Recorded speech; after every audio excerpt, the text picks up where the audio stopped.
Hello everyone, this is Direwolf20 and welcome to episode 69 of Direwolf20's Let's Play series. I'm just running my quarry at the moment and kind of interested in how well it's operating. I think after this iteration it should start sending some items back to my base for me. Let's see if that actually happens like I think it will. There it is, send items occurred. Nice. So that should be sending all the items back here, looking good. This thing started tossing in items into its cooker. Awesome. So all the loots and ores that we process are getting taken care of by our nifty little system here that we set up last episode. I'd also like to take a quick ride over here to see how this thing's working out, because a good way to test, wow, look at that, we went straight through a giant river or lake or something. Sweet, let's reload the terrain there. Yeah, I mean, we are already going much further than this thing had gone, and I've only run this a few times here. I think I just did an iteration of 20, so we just ran cycle 20, and we've got about 6 cycles remaining here. So I just want to pop down to the bottom and make sure that we're hitting bedrock every time. And it definitely looks like that's the case. Sweet. Bedrock ahoy. That is cool. So we've got a pretty awesome quarry going right now. I may even extend it at some point, but I haven't decided how I want to handle that yet. But it wouldn't really be too hard. I mean, we really just have to extend it out this way, and then just run some more cabling, or I could extend it out this way. I mean, either way, right? It works. And remember, we're only really using 8 channels here. We do have the capability of hitting 32 if we go with some, thickened cable there. So we can definitely handle more quarrying. That would be neat. Maybe I'll even extend it so that it has like 2 rows or something. I don't know. That might get tricky. I'd have trouble doing that. But yeah, there would definitely be some cool stuff to be done if we wanted to. So we might see about extending this at some point. How's everything running at the moment? 1 more cycle to go.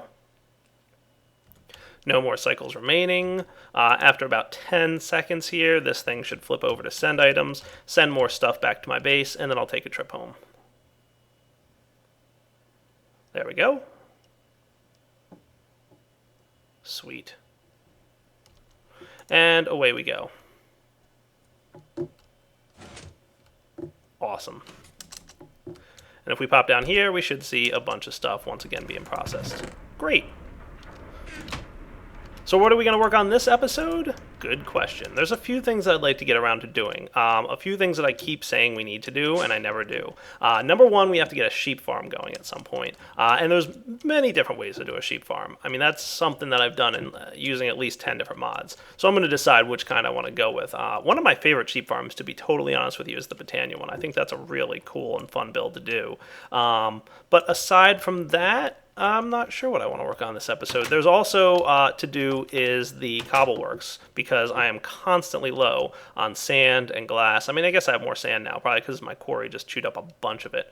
But I wouldn't mind having like an unlimited amount of sand, glass, and smooth stone and a couple other things just to have on hand whenever I want to use them. So I might set up something along those lines. And at some point, we're probably going to need more of a power system. What we've got right now is not bad. Our compression dynamo is chewing up fuel, but eventually we're going to run out of oil. So I'm going to either have to find a new oil source or a new power source. And I might wind up doing another big reactor build in my main base here, but I haven't decided if I want to do that or something different. Obviously, we haven't touched on some of the other features of big reactors, so we'll have to see. So let me come back after I decide if I'm going to do a wool farm or a cobbleworks or what. So guys, I just want to point out an interesting thing that's happening, because I don't want you guys to get confused if you happen to see it during some of my videos. I jump into a test world, and I usually test out my builds and decide what I want to do with stuff.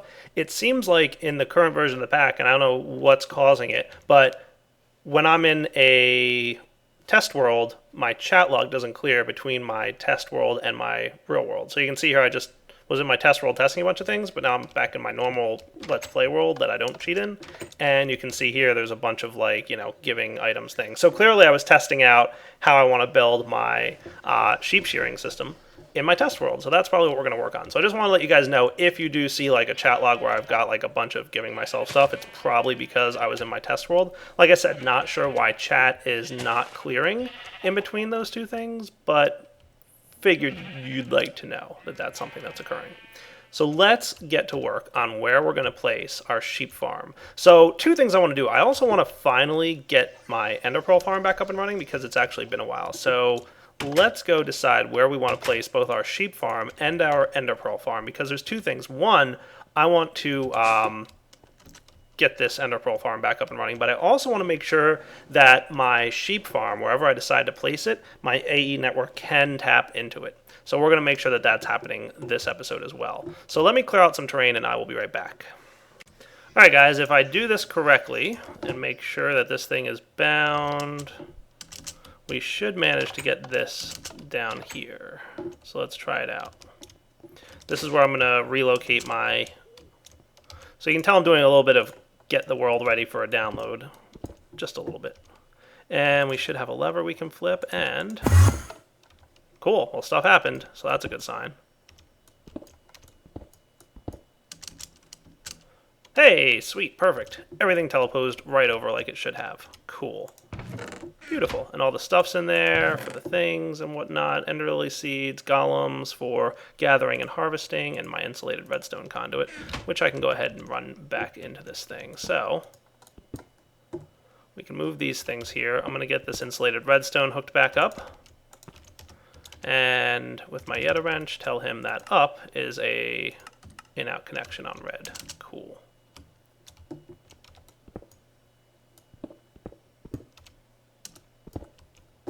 And then we'll just get this guy running straight down here.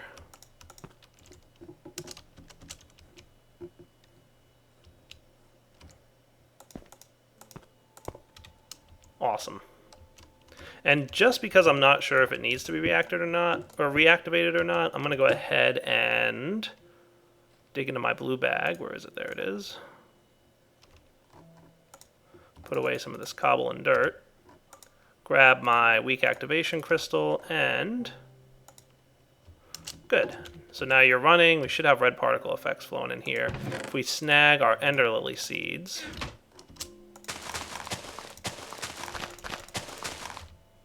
So yeah, we see the little red particle effects. We're going to want some facades, so let's get those going. Stone conduit facades will do. 1, 2, and the lever here, hit that, and those things should no longer be running. Oh, it is.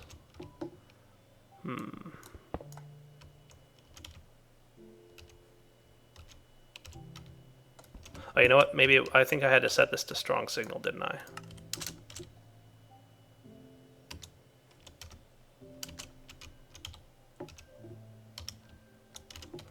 Maybe it's the south direction.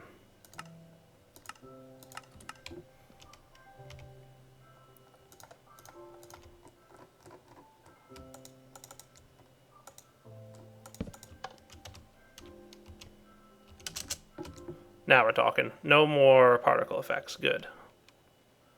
All right. So we'll put you guys away. And we should have this guy is the gather golem, so we'll put him right there. This guy is the wood golem for harvesting. He can go there. And I think that'll do it. And eventually what I'll do is have this just be an interface for my ME system. But I just wanted to set that back up and running because I figured you guys were probably, just like me, sick of looking at that construction outside saying, when are you going to put that where it belongs, Direwolf? Sorry. Cool. So I'll come back in a minute, make sure everything's working. Let's go outside and clean that up, and then we can get our sheep farm going. Yes, beautiful.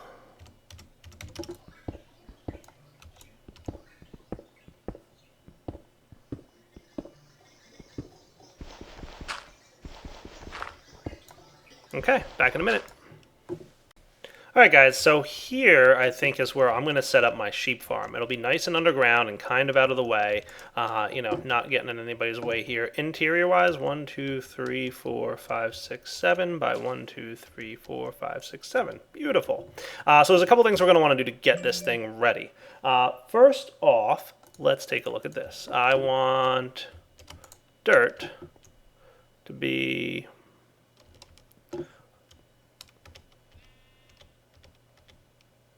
There.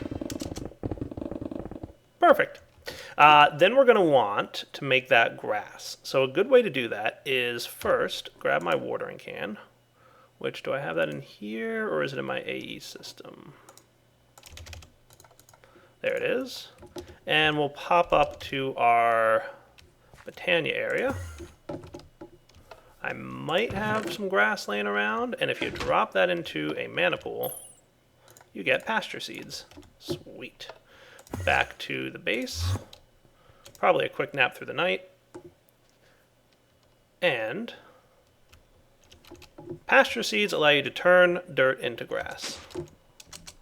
So this is all in the name of where's my sheep gonna get their stuff from. There we go. Cool. And just a little bit of watering to help things quickly progress. Awesome. So now we've got a bunch of that. The other thing I want to get is in my Thaumcraft room. I wouldn't mind getting from the Thaumonomicon here, and I'll put my watering can away. I believe it's in the Artifice tab. Paving Stone of Warding. So we need Arcane Stone Bricks, Fire, and Order Shards. Should not be a problem. For those, Fire and Order.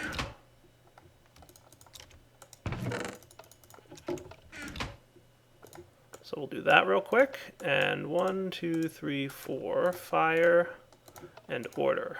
Cool. The Paving Stone of Warding basically prevents mobs or creatures or anything that's not a player from walking past it. So a neat trick would be to place this right here. Boom. Now animals will not be allowed to leave this area. Haha, how cool is that, huh? I might even knock out this whole wall here and just make this whole line paving stone warding, but I think this looks pretty good as it is. Cool. So that's step 1 and 2. Let's next start moving our sheep down here. So let's put this away, and we're going to want a couple lassos.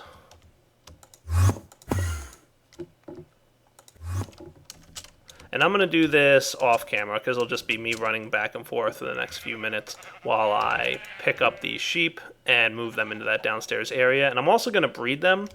So actually, let's get ourselves the other lasso. I must have snagged only one by mistake. I'm also going to breed them to make sure that I've got 16 exactly. All right, guys, next up, time to get some Dreamwood and some Elementium. So Elven Gateway Core, why? Oh, that's why. I was repairing this thing over here and apparently did a bad job. Let's see if we want to work now. Hey, there we go. Sweet. All right. So now that this thing's up and running, let's get ourselves some Elementium. Oh, look, we already have some. And Dreamwood. Oh, never mind. I guess we don't need it. Leather? Do we have any leather? We do not, but you know what we do have is some zombie flesh, which we can easily turn into leather. So, never mind. Portal, don't need you at this point. So this guy's mana pool should be able to convert this into that. And then we want the Drum of Gathering. There's 2 drums from Botania. Drum of the Wild, which works like the Horn of the Wild and knocks down all like the stuff, but Drum of the Wild is what's going to take care of our sheep and get us some wool. The other thing we're going to want out of here is, do I have a mana spreader? Probably not, but I can get one. So what I want is a mana spreader, which requires gold and any mystical flower thing.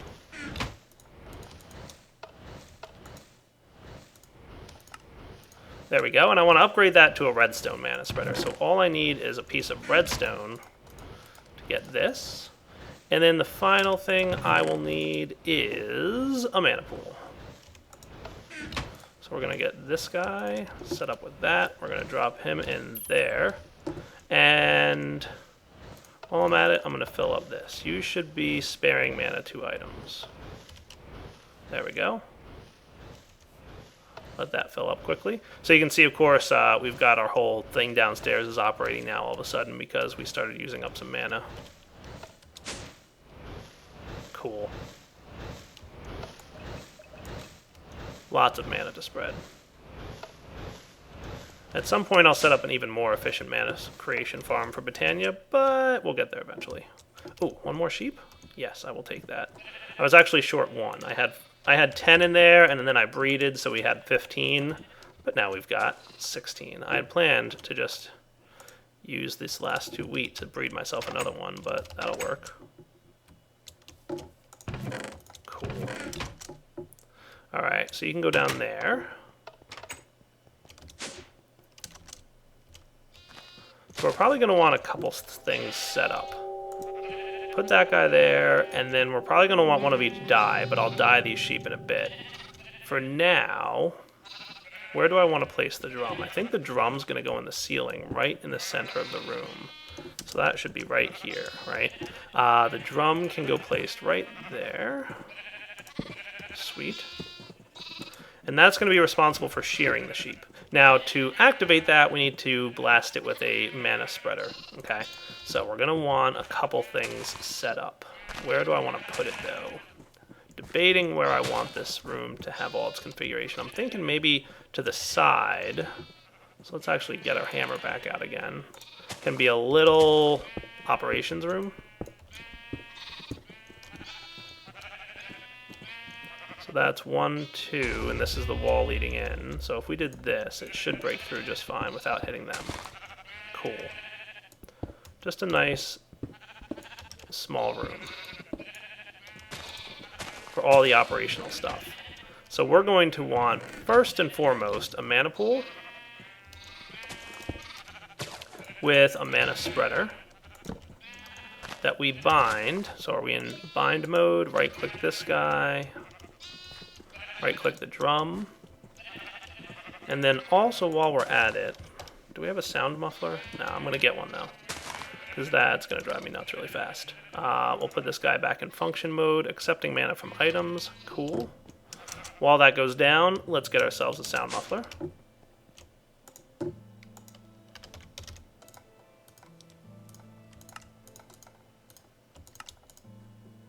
See why I need wool?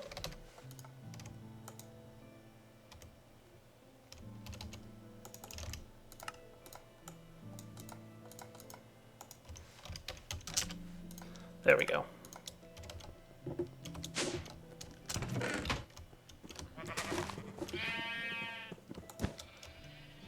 Ah, much better. Alright, so that thing should have filled up the mana pool to a sufficient level.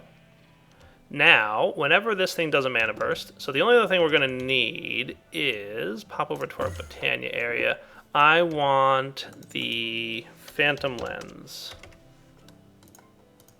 So that's going to need an Abstruse Platform, 4 Mana Steel Ingots, and a Glass Pane. I think I've actually saw an Abstruse Platform in here.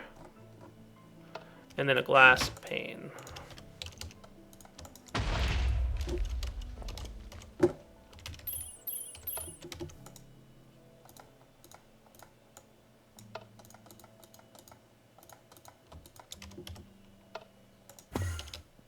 And another quick nap through the night.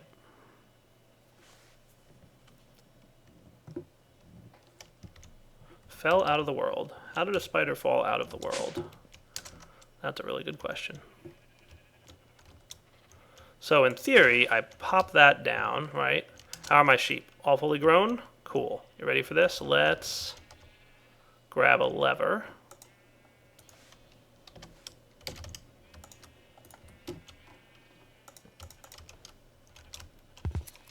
Awesome. So a couple sheep aren't grown yet, but they should be grown soon. And I just got myself a bunch of wool, all in one blast. That's cool. So the next plan is to dye them so that they're all different colors. So that's why I have 16, of course. And set up some automation. So this will be a timer that runs, I don't know, every minute. And then we need a collection system to collect everything. All right, guys, real quick, ready to start dyeing some sheep.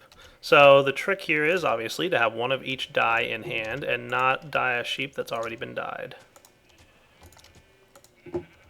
Not so bad so far. That's light gray, so that's got to be blue. The light gray one is the hardest one to identify.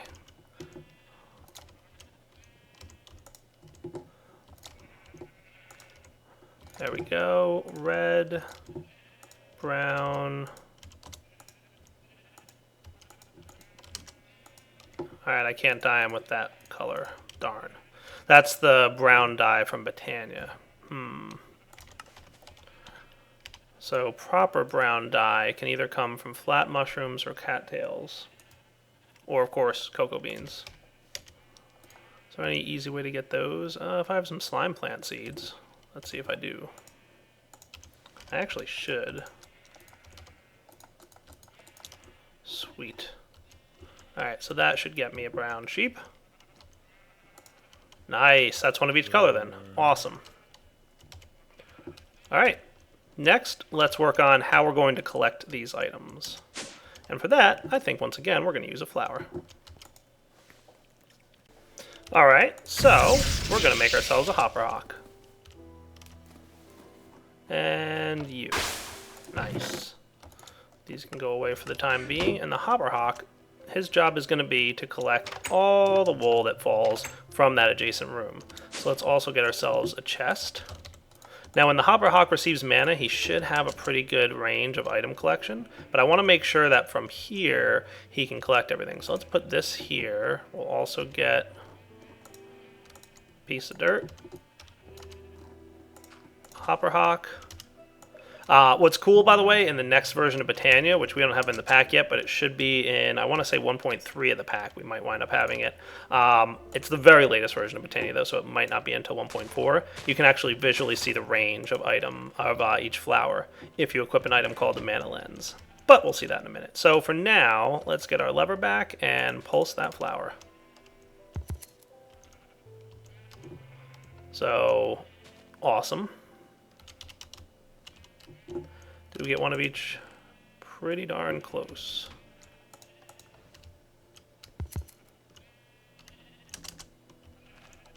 So the hopper hawk seems to have collected most of them, except me flying near there doesn't help anything. But 1, 2, 3, 4, 5, 6, 7, 8, 9, right? And then 1, 2, 3, 4, 5. Close. Do one more pulse. Oh, there we go. And these two. Okay, cool. So it was just my inventory collecting all. But we got it, so that's what's cool. I just want to test to make sure dropping an item in the far corner here gets collected by the hopper hawk. Put one here and one here. We'll see if the hopper hawk can pick those up in the distance. They can. Cool. So that far corner where I dropped the potato is definitely pretty much as far away as you can be in that room. And the hopper hawk can obviously collect it, so that means that we're in good shape. That's the way you test to make sure everything's working the way you want. All right, so we've got hopper hawk collecting any items that drop. What I'm thinking next is, how many types of wool are there? 16? So what if we wanted to store all this in barrels?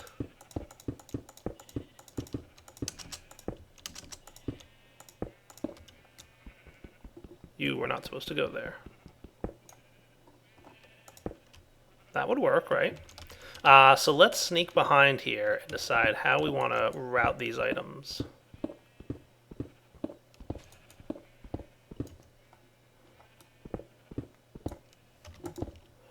This could be cool. Let's go with, because I already have a bunch. Impulse item ducts. Yeah. We'll get a resonance servo as well. I'm probably going to want more item ducts, so let's make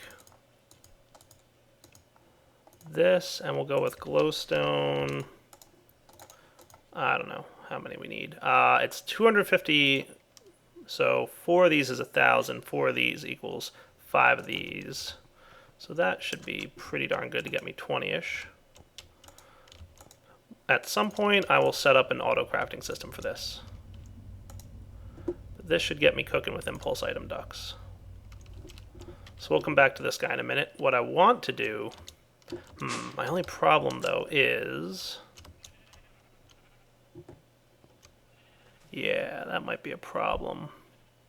I kind of wanted my AE system to be able to access these as well.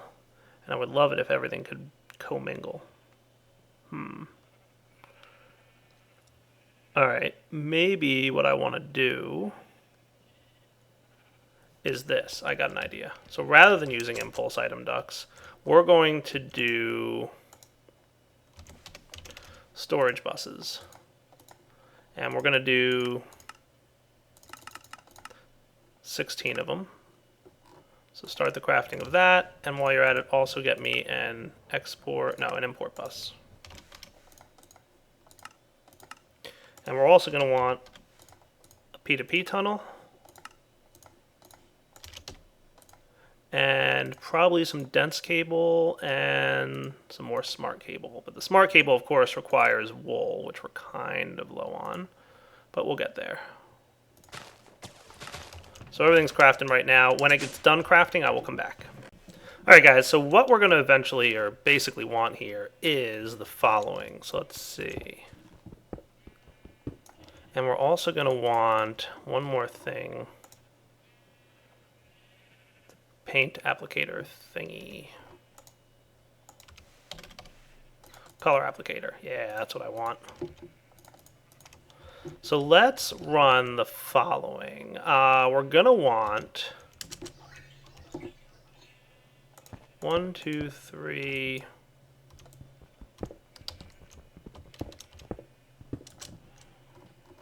4. But you know what?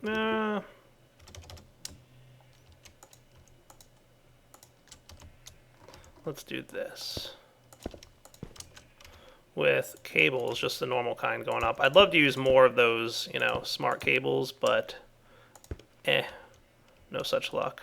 And then we want to color applicate these blue. Sure, why not? 1, 2, 3, 4.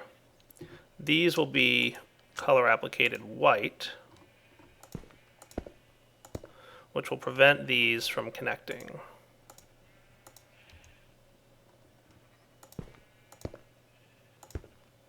Cool.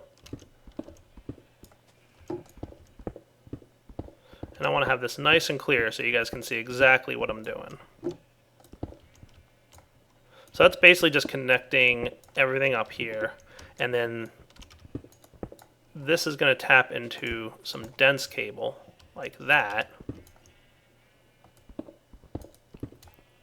That runs along down here. And then this guy is going to wind up with his import into the AE system bus. So import everything that you get into the AE system. You go down here, tap into this guy. The dense cabling is going to have to come all the way over to here. Cool. And then what we want is a P2P connection here. But we're not going to hook it up yet because, and definitely, as a matter of fact, I'm just going to take this off. I don't want this to accidentally tap into it. So let's connect up our storage buses, which I didn't grab. Hopefully you're done crafting.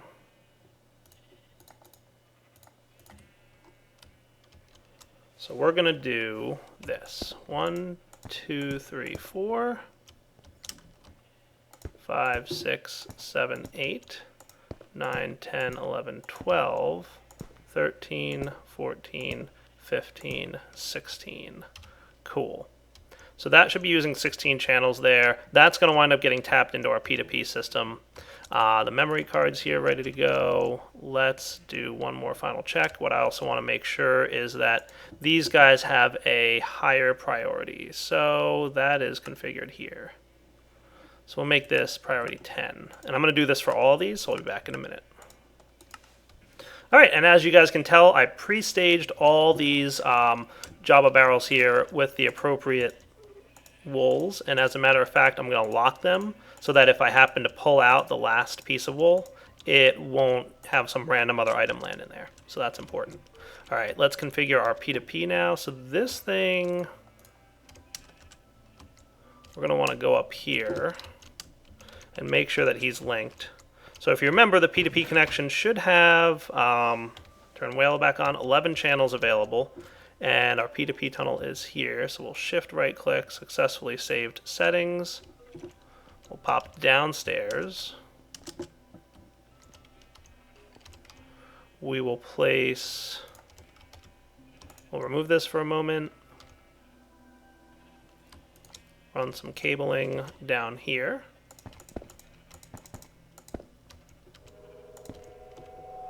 Place the P2P tunnel. Successfully loaded settings. And if we connect our dense cable now, we should see this thing activate up, in theory, hopefully. Oh yeah, look at that, 16 channels in use over there, 0 channels in use because I haven't tapped into that yet. And if we go up here, we should see this thing lit up with 27 channels in use, which will eventually be 28. So that is really cool. So now, to activate the import bus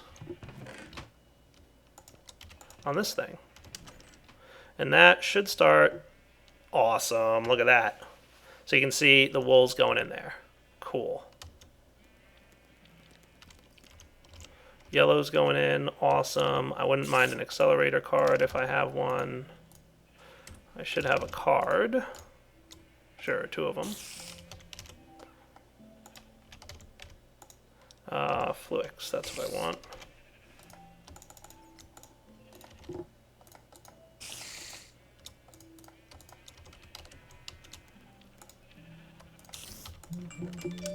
There we go. So we've got all kinds of awesome stuff going on. And as you would expect, wool is available from this guy. Awesome. And if we flip the lever, it shears some wool, and we should wind up getting some cool stuff. Nice. And now we've got a bit more wool. I didn't memorize exactly how much I had, but okay, so no more of this stuff. I think that's a pretty solid system right there, right? That's just cool looking too. Man, I love AE cabling. I really do. I think it's a lot of fun building these nifty cables and such with Applied Energistics. Like, it's just cool to me. But that's just my humble opinion. All right, so we'll put this away, and we could probably do that. Nice. So now that we've got this all set up, all we need is a timer, which I'm going to craft real quick, and then we're probably going to have to wrap up because it feels like we've probably hit that wrapping up point for the episode. So if we were to get a timer, oh look, we already have one, perfect. And I'm probably just going to put this, not in that room, but in this room.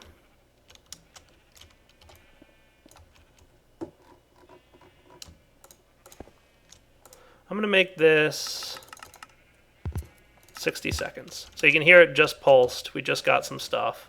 Very cool. We're going to let this run. So every minute, it's just going to pulse a redstone signal. And that's going to cause this guy to shoot his mana burst. The only thing that we don't have set up yet is automatically refilling this mana pool. But to be honest with you, it uses so little mana to fire that mana burst. That half full mana pool should last a really long time. But for now, I think it's about time we wrap up. So for now, this is Direwolf20 signing off. Hope you guys enjoyed the wool/sheep farm episode. Definitely a cool setup. I mean, between the Drum of the Wild and the Applied Energistic stuff, I think it's a pretty solid build. All of our wool should land in these barrels, so we should have no concerns regarding the wool cluttering up our AE system. It'll just work. And if I ever decide I want a manual pulse, I'll leave the lever here, and it'll be cool. Probably didn't collect anything that time because all the sheep look to be pretty empty in terms of their wool. We need to let that regrow. All right, guys, Direwolf20 signing off. Take it easy.